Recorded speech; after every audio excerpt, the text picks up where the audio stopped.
So dear students, myself Dr. Hemant Kadunia, Assistant Professor Shri Samvaliya Ji Government College Mandfiya, Department of ABST। आज के इस video में मैं आप लोगों को कैश फ्लो स्टेटमेंट का एक सिंपल सा प्रैक्टिकल क्वेश्चन करके बताने जा रहा हूँ। वीडियो पसंद आए तो लाइक कीजिए, मैक्सिमम स्टूडेंट्स के साथ सब्सक्राइब कीजिए। BCom first year, second year, third year के प्रैक्टिकल सब्जेक्ट्स के लगभग सभी सब्जेक्ट्स के वीडियो चैनल पर अवेलेबल है। तो चलिए स्टार्ट करते हैं क्वेश्चन को। और क्वेश्चन पर चलने से पहले एक और चीज़ बता दूं कि इस कंटेंट का पीडीएफ नोट्स डिस्क्रिप्शन में अवेलेबल रहेगा, वहां से आप लोग डाउनलोड कर सकते हैं। तो from the following data of JK limited prepare a cash flow statement. आपको लायबिलिटीज 2019-2020 की दे रखी है, एसेट्स 2019-20 की दे रखी हैं, और इसमें जो इन्फॉर्मेशन है शेयर कैपिटल लायबिलिटी में general reserve, P&L, bank loan, creditor, provision for tax. और एसेट साइड में अगर आप आते हैं तो land, plant, stock, debtors, cash और गुडविल। इसके बाद में आपको अदर इन्फॉर्मेशन में 3 एडजस्टमेंट दिए हैं। Dividend of 12,000 was paid during the previous year. Balance sheet में कोई बैलेंसेस नहीं दे रखे हैं। Depreciation charge on plan 6,000। Plant का बैलेंस हमारे पास बैलेंस शीट में अवेलेबल है। और इसके बाद लास्ट में लिखा है provision for tax made during the year ₹16,000। तो चलिए चलते हैं सॉल्यूशन पर।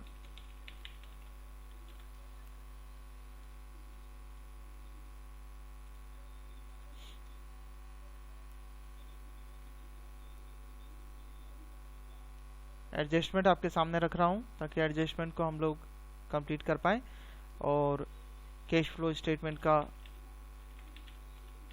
फॉर्मेट बना लेते हैं।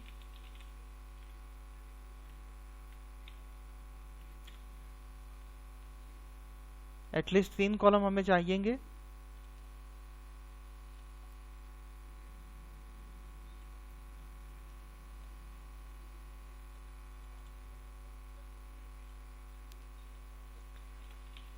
पर्टिकुलर, डिटेल और अमाउंट। पहली एक्टिविटीज को हम लोग स्टार्ट करेंगे cash flow from operating activities.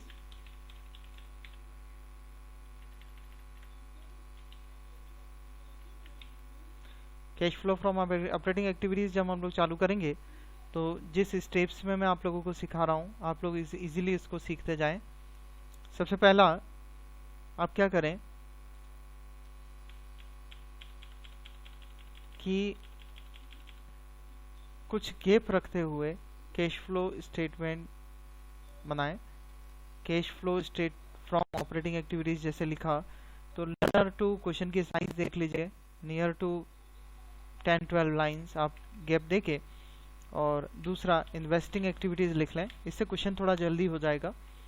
और इसी तरीके से इन्वेस्टिंग एक्टिविटीज में ज़्यादा एक्टिविटीज नहीं होती हैं, 5-6 एक्टिविटीज हो सकती हैं। तो 4-5 लाइन छोड़ के आप लोग cash flow from financing activities वाला लिख लें। तो फ्रॉम और टू दोनों में से कोई भी एक आंसर आ सकता है, वो हम लोग अभी कैलकुलेट करते हैं। तो मैं आपको एडजस्टमेंट सहित अच्छे से समझाने जा रहा हूँ, ध्यान से समझिए। Cash flow from financing activity, cash flow from investing activity और cash flow from operating activity. 3 मैंने रो पहले बना ली हैं। शुरुआत करते हैं पहले इससे। Dividend of ₹12,000 was paid during the previous year. Dividend का पेमेंट किया गया, अंदर अकाउंट में नहीं दे रखा है, तो आप लोग इसे याद कर लें। ऑपरेटिंग एक्टिविटी में ये प्रॉफिट एंड लॉस अकाउंट में एड, नेट प्रॉफिट में एड होने वाला वैल्यू होगा add dividend, dividend paid during the year. और जितना अमाउंट दे रखा है वो आप इसमें ऐड कर देंगे 12,000। और इसका सेकंड इफेक्ट, क्योंकि एडजस्टमेंट से लिया है मैंने इसे, तो सेकंड इफेक्ट याद रखिए, cash flow from financing activity में ये माइनस होने वाला फिगर होगा डिविडेंड पेड 12,000। इसके बाद डेप्रिसिएशन चार्ज ऑन प्लांट के लिए आप लोगों को प्लांट अकाउंट बना लेना चाहिए। प्लांट अकाउंट का फॉर्मेट फिक्स्ड एसेट्स अकाउंट के फॉर्मेट की तरह होगा।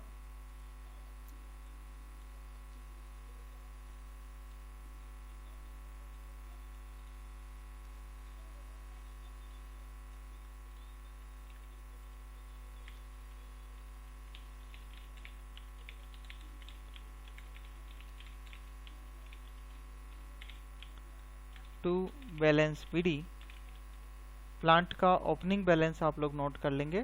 प्लांट का ओपनिंग बैलेंस है हमारे पास 75,000 और by balance carry down, plant का क्लोजिंग बैलेंस आप नोट कर लेंगे 84,500। इसके बाद इन्होंने लिखा है depreciation charge on plant 6,000 rupees. तो फर्स्ट इफेक्ट जो होगा डेप्रिसिएशन का वो इस अकाउंट में हो जाएगा 6,000। और सेकंड इफेक्ट बच्चों याद करो, आप लोगों को डालना है cash flow from operating activity में नेट प्रॉफिट में ऐड होने वाला फिगर होगा, ये भी एड डेप्रिसिएशन।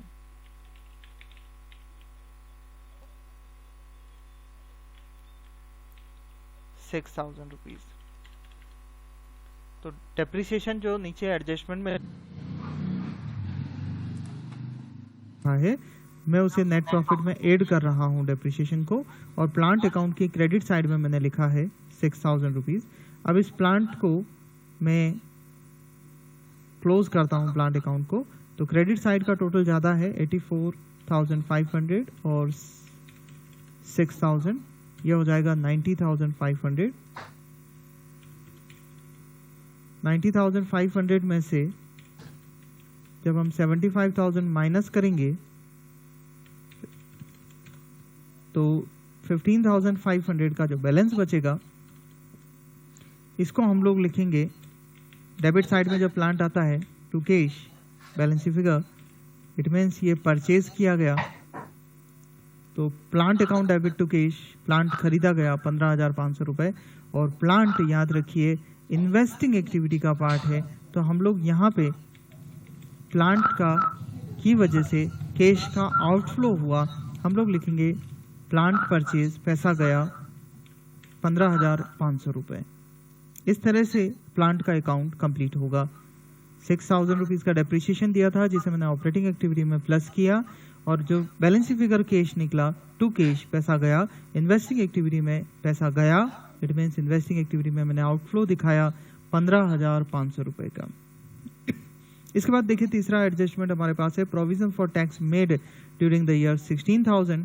और आप अगर बैलेंस शीट में देखते हो तो प्रोविजन फॉर टैक्स का अकाउंट भी दे रखा है, तो हम लोग इसका अकाउंट बनाएंगे। Provision for tax account, sorry,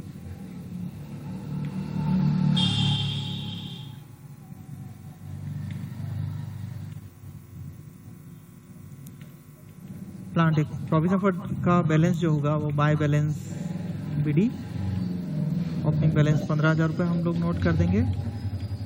और to balance CD, closing balance हम लोग नोट कर देंगे 17,500 रुपये। और चलिए चलते हैं एडजस्टमेंट पर। प्रोविजन फॉर टैक्स मेड लिखा हुआ है, इस बात पे स्पेशली आप लोग ध्यान देंगे कि जब प्रोविजन फॉर डेप्रिसिएशन मेड लिखा हुआ है आप लोग इस फिगर को बाय P&L करके नोट करेंगे। और बाय P&L करके ये अमाउंट आ जाएगा 16,000। टोटल लगाएंगे 31,000 टोटल हो रही है। 31,000 में से 17,500 माइनस कर लेते हैं। 13,500 का बैलेंस बच रहा है।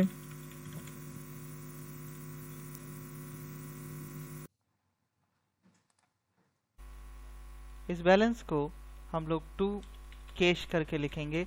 तो अकाउंट की एंट्री हो गई tax account debit to cash, मतलब टैक्स का पेमेंट किया। और बाय P&L जो फिगर था 16,000, उसका मतलब हो गया हमने प्रोविजन बनाया। इसका इफेक्ट आपको कैश फ्लो में कैसे करना है समझना। प्रोविजन फॉर टैक्स अकाउंट का ऑपरेटिंग एक्टिविटी में नेट प्रॉफिट के अंदर जो प्रोविजन आपने बनाया वो ऐड हो जाएगा, add provision for tax made.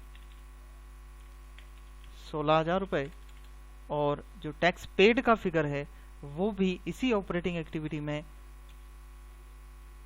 लगभग इस ऑपरेटिंग एक्टिविटी का लास्ट आंसर आने के बाद, लास्ट जब आप आंसर निकाल रहे होंगे वहां पे लेस टैक्स पेड 15,500 रुपये, सॉरी 15,500 का फिगर नहीं है, ये है फिगर 13,500 का। इसको आपको ये लास्ट में माइनस कर लेना है। तो एडजस्टमेंट तीनों हो चुके हैं, कंप्लीट हो गए तीनों एडजस्टमेंट। अब सिर्फ आप लोगों को बैलेंस शीट के वैल्यूज को लिखना है। मैं एक एक वैल्यू को लेते हुए आप लोगों को एक्सप्लेन कर रहा हूँ। लायबिलिटी साइड से चालू करता हूँ ताकि एक भी वैल्यू छूटे नहीं। शेयर कैपिटल की बात करते हैं। शेयर कैपिटल फाइनेंसिंग एक्टिविटी का पार्ट होगा। 1 लाख से 1,25,000 हुई, 25,000 की शेयर कैपिटल इंक्रीज हुई, मीन्स इश्यू की गई फंड आएगा। हम लोग फाइनेंसिंग एक्टिविटी में लिखेंगे issue of share capital 25,000।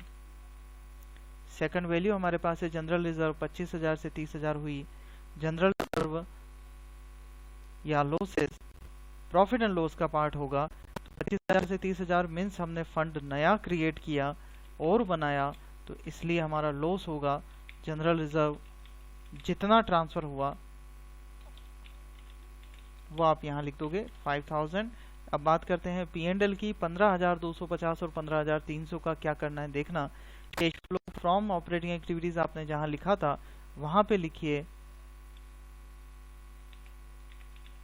Closing balance of P&L 15,300। इसी के नीचे लिखिए less opening balance of P&L 15,250। इन दोनों का जो डिफरेंस होगा वो हमारा नेट प्रॉफिट हो जाएगा। फिलहाल फिगर काफ़ी छोटा आ रहा है, 50 रुपये ही है, बट फिर भी ये नेट प्रॉफिट का पार्ट बन जाएगा। उसके आगे के एडजस्टमेंट हम लोग ऑलरेडी लिख चुके हैं। अब बात करते हैं नेक्स्ट आइटम की, वो है बैंक लोन। 35,000 से 0 हो रहा है। लोन फाइनेंसिंग एक्टिविटी का पार्ट होगा। यदि यह लॉन्ग टर्म है तो लोन का पेमेंट किया गया है 35,000 रुपये का, हम लेस करेंगे loan repayment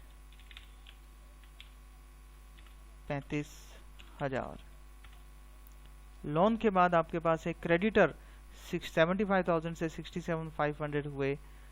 creditors operating activity में लिखने होंगे, तो क्रेडिटर्स को मैं अभी ड्रॉप कर रहा हूँ। करंट एसेट्स करंट लायबिलिटीज को अभी मैं ड्रॉप करूंगा, उसको मैं लास्ट में आपको एक्सप्लेन करूंगा। प्रोविजन हमारा हो चुका है, अकाउंट बना लिया। अब इसका कोई इफेक्ट हमें नहीं दिखाना। एसेट साइड में चलते हैं। लैंड सबसे पहले है 1 लाख से 95,000 रह गई है। इट मीन्स इसको सेल किया गया होगा।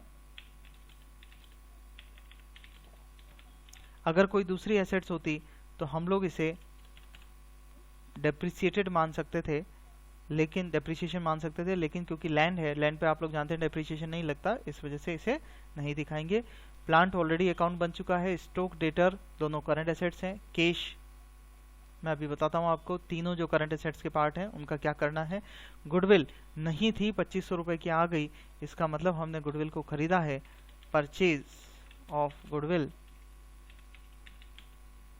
2,500 का 25 पेमेंट हो जाएगा परचेज ऑफ गुडविल के नाम से। अब हमारे पास लास्ट जो करंट एसेट्स और करंट लायबिलिटीज बची हैं उसका मैं आपको इफेक्ट सिखा देता हूं। आप लोग यहाँ एक काम करेंगे, cash flow from operating activities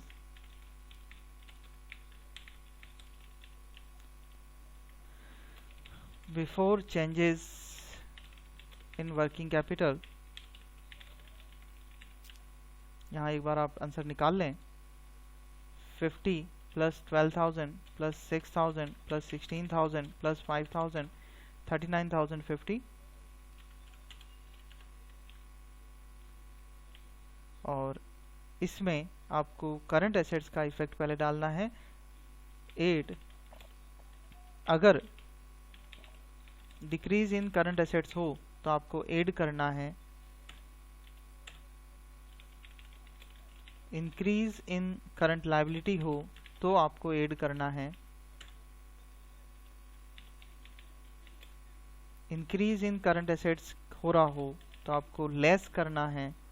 और डिक्रीज इन करंट लायबिलिटी हो तो आपको लेस करना है, क्योंकि करंट एसेट्स के डिक्रीज होने से पैसा आएगा और करंट एसेट्स के इंक्रीज होने से, मतलब हमने उसे बढ़ाया है, खरीदा है, तो वो पैसा जाएगा।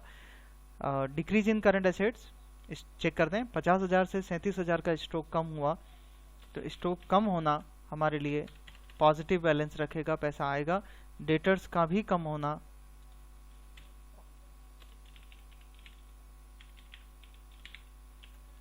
प्लस बैलेंस रखेगा। 40,000 माइनस 32,100 7,900 प्लस होगा।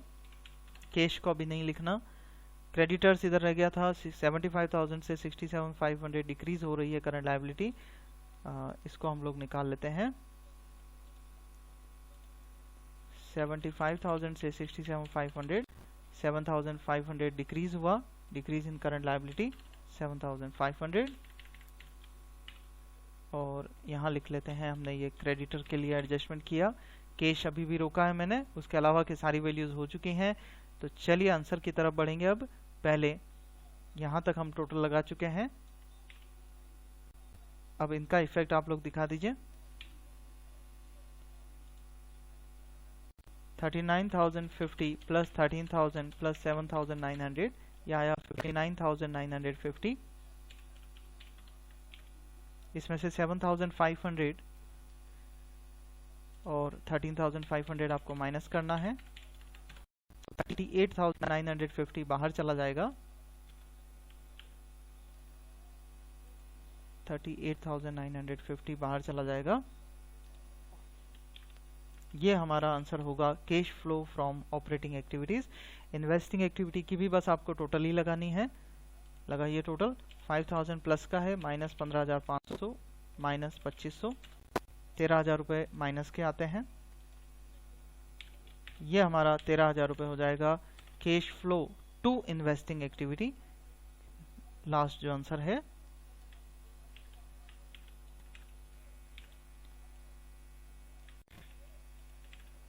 फ्रॉम नहीं लिख के हम इसके लिए टू लिख देंगे। और अब फाइनेंसिंग एक्टिविटी की बात करते हैं। दो बैलेंसेस इसके अंदर हैं, उसको भी कहते हैं 25,000 माइनस 12,000 माइनस 35,000, माइनस में आ रहा है 22,000 रुपये।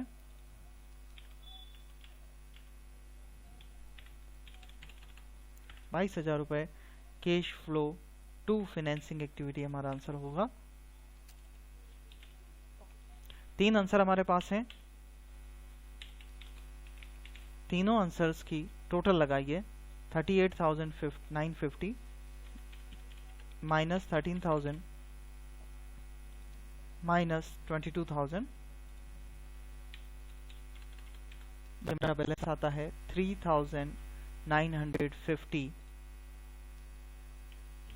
3,950 प्लस का बैलेंस है add opening cash and bank. आप अगर क्वेश्चन से देखते हैं, ओपनिंग कैश और बैंक जो हमारा है वो 250 है, और क्लोजिंग कैश और बैंक जो हमारा है वो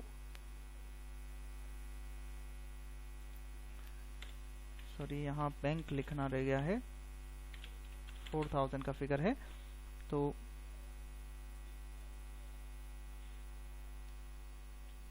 $250 आपको यहाँ लिखना है। 250 लिखने के बाद में जरा सा मैं करेक्शन टाइपिंग में हो गया है, मिस्टेक हो गई है, मैं उसका छोटा सा करेक्शन कर रहा हूँ। 67,500 नहीं है, 67,600 है। तो इसकी वजह से जो लेस अमाउंट होगा वो 7,400 होगा। तो हमारा 100 रुपये का बैलेंस ज़्यादा आएगा, मीन्स 39050 आंसर आएगा। 39050 माइनस जब आप करते हैं, माइनस 13,000 माइनस 22,000, तो ये मेरा जो बैलेंस आता है वो आता है 4050।